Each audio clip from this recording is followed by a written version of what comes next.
students, today we have a new topic for you which has been titled The Tale of Melon City, written by Bikram Seth. The Tale of Melon City. What is a tale?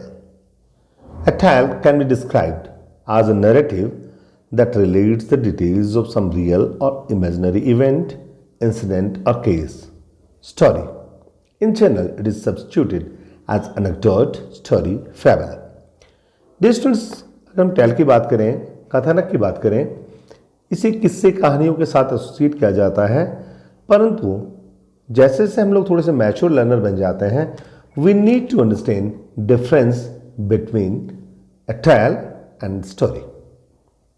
How we can distinguish both the things? A tale describes a problem and the attempt to solve it.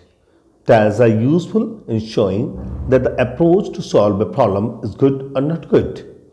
Tales are simple and straightforward. These are the three features of a tale. Contrary to it, a story makes the argument that the approach of the main character is unique. Stories promote that the approach of the main character is definitely good or bad. And stories are complex, having more subplots and thematic explanations. तो first foremost क्या difference बीच में आता दोनों के कि जहाँ tales describe करती है किसी प्रॉब्लम को और उसे उसका समाधान निकालने के सॉल्यूशंस को प्रयास को दिखाती है, वहीं कहानी तर्क देती है कि जो उसका मुख्य पात्र है वो यूनिक है. दूसरा, टेल्स ये शो करती है कि कौन कौन से ऐसे यूजफुल मेथड्स हैं समस्या समाधान के, जबकि कहानी यही कहती है कि केवल मात्र अकेला जो मुख्य पात्र होता है वही कहानी के अंत तक उस कहानी की व्याख्या को बताने का या उसका जो तरीका रहता है वो यूनिक होता है. और तीसरी विशेषता डिफरेंसेस रहता है कि टेल्स सिंपल होती है और स्टोरीज जटिल या कॉम्प्लेक्स होती है. Now the tale begins here after it is shaw. In the city of which I sing, there was just and placid king. The king proclaimed an arch should be constructed that triumphally would span the major thoroughfare to edify spectators there. Dear students, अगर हम address Shah की बात करें, ये poet था और इस poet ने, बिक्रम सेठ ने इसे डेडिकेट किया इस पोइम को एड्रेस शाह के लिए, जो अफगान का डिसेंडेंट है. 16 जून 1924 इनका जन्म हुआ था और 1996 तक ये रहे. Also known as Idris Shah, ये इसे साइद इद्रिस हाशमी के नाम से भी जाना जाता है. ये सूफिस्ट परंपरा के अच्छे कवि रहे हैं और इन्होंने स्पिरिचुअल टीचिंग को, यानी जो अलौकिक अध्ययन है उसे, should be present in the forms and terms familiarly in the community where they take root. उनका वास्तविक मतलब था, अपनी जो उनकी सूफी काव्य था उसमें उन्होंने इस बात पे जिक्र किया कि जहाँ जो संस्कृति या अलौकिकता पैदा होती है उसे वहाँ की परंपराओं में होना चाहिए. उन्हीं को सम्मानित करने के लिए बिक्रम सेठ जो उनसे प्रभावित थे बहुत ज़्यादा, इन्होंने इस कविता को एड्रेस शाह उसे डेडिकेट किया है. आफ्टर एड्रेस शाह, उनके बाद इस पॉइंट में जहाँ एक्सप्लेनेशन की बात आती है तो कहते हैं कि एक बहुत ही एक शहर की कहानी में सुना रहा हूँ जहाँ पे एक राजा था और वो राजा बहुत ही शांत और न्यायप्रिय हुआ करता था.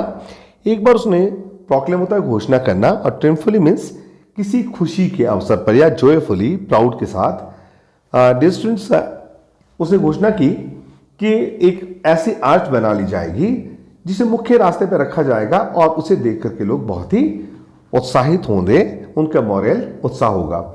ये एक ट्रेडिशन रही है dear students that the kings whenever they used to win some sort of battles, कभी वो युद्ध जीत करके आते थे तो उस युद्ध की स्मृति में वो लोग कुछ ना कुछ ऐसा मॉन्यूमेंट बनाते थे.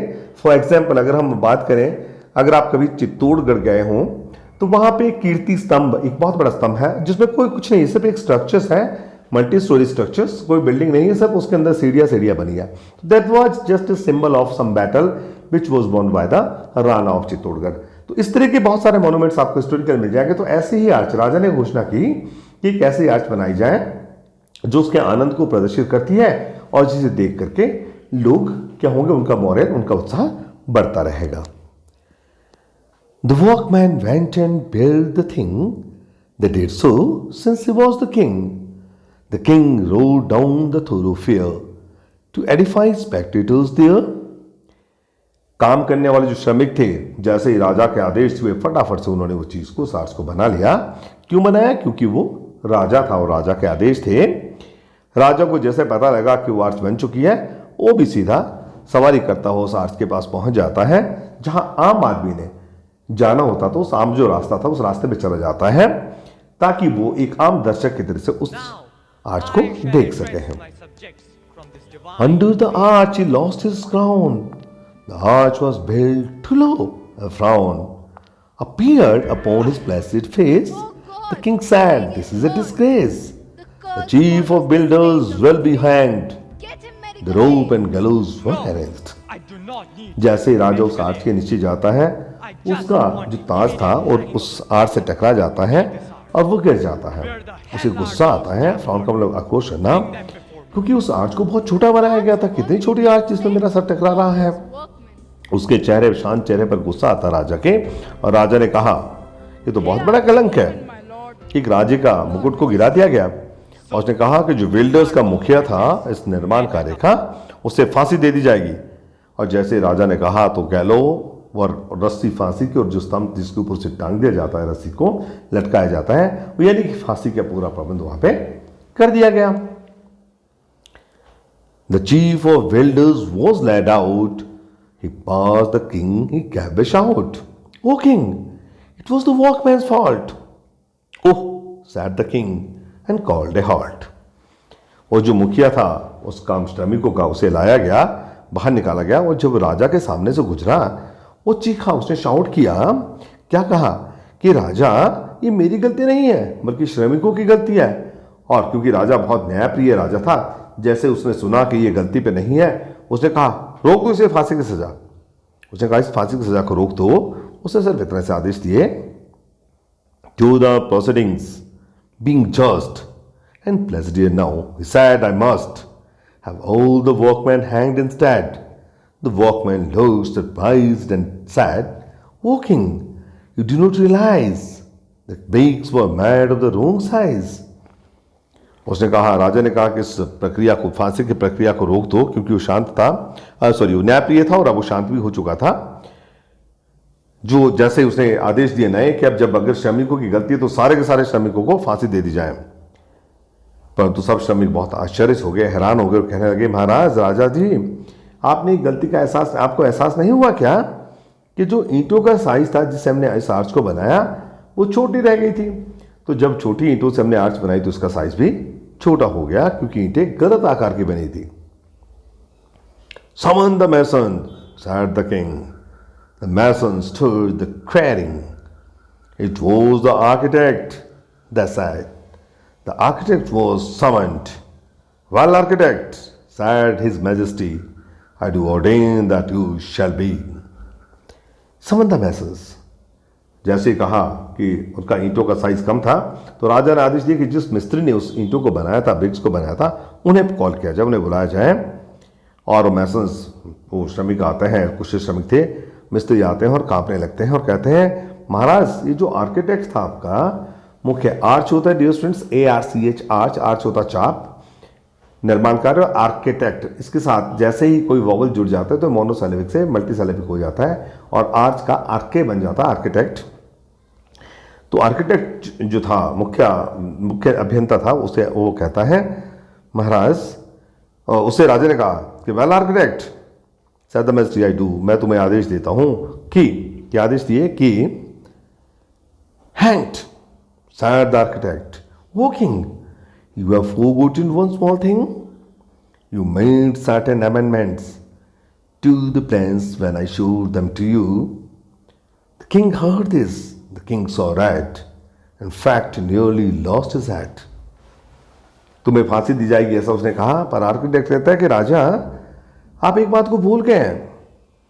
जब मैंने आपके पास इस ड्राइंग को लाया था कि ईंटों का साइज क्या होगा, आर्च कैसे बनेगी, तो आपने उस योजना को चेंज किया था। तो गलती कहते हैं मेरी नहीं है, उस योजना को चेंज किया था आपने, उस गलती को। राजा का चेहरा लाल हो जाता है। लाल क्यों हो जाता हूँ? अपना सर यानी अपने होश को देता है कि अल्टीमेटली गलती तो मेरी आ गई है, अब क्या करूँ। But being a just and placid king, he said, "This is a tricky thing. I need some counsel. Bring to me the wisest man in this country." The wisest man was found and brought, nay, carried to the royal court. परंतु फिर भी वो राजा बहुत शांत प्रिय था, न्याय प्रिय था। उसने कहा, ये तो एक अजीब बात हो गई, अब राजा को सजा कौन सुनाए? कि मुझे किसी परिषद की किसी सलाह की आवश्यकता है। तो राजा ने कहा, जो मेरे रियासत में सबसे बुद्धिमान व्यक्ति होगा उसे मेरी सलाह के लिए लाया जाए। और उस बुद्धिमान व्यक्ति को ढूंढा गया और वहां लाया गया। इनफैक्ट ब्रॉट लाया गया, नो कैरिड, बल्कि लाया नहीं गया, उठाया गया उस राजकोट में। मैंने चल करके नहीं आया, उसे उठा करके लाया गया। क्यों उठाया गया? देखिए, he could not walk and could not see, so old and therefore wise was he. But in acquiring voice said, the culprit must be punished. Truly, the arch it was that banged the crown off, and it must be hanged. उसने कहा, क्योंकि वो व्यक्ति चल नहीं सकता था, इतना बूढ़ा था, चल नहीं सकता था, देख नहीं सकता था, इतना बूढ़ा, तभी उसे बुद्धिमान कहा था उन्होंने। और वो कहता है, कांपते हुए आवाज में कहता है कि जो कल्प्रिट है उसे सजा तो अवश्य होनी चाहिए, ऐसा कहता है। और कहा कि सच्चाई यह है, जो आर्च है, जो ये आर्च थी, कहते आर्च मुड़ गई, बैंकम न मुड़ना, कि महाराज गलती किसी की नहीं है, आर्च की गलती है, ये मुड़ गई थी, इसलिए तुम्हारा ताज जो है वो गिर पड़ा। तो सजा तो इस आर्च को होनी चाहिए, उसे फांसी पे लटकाया जाना चाहिए।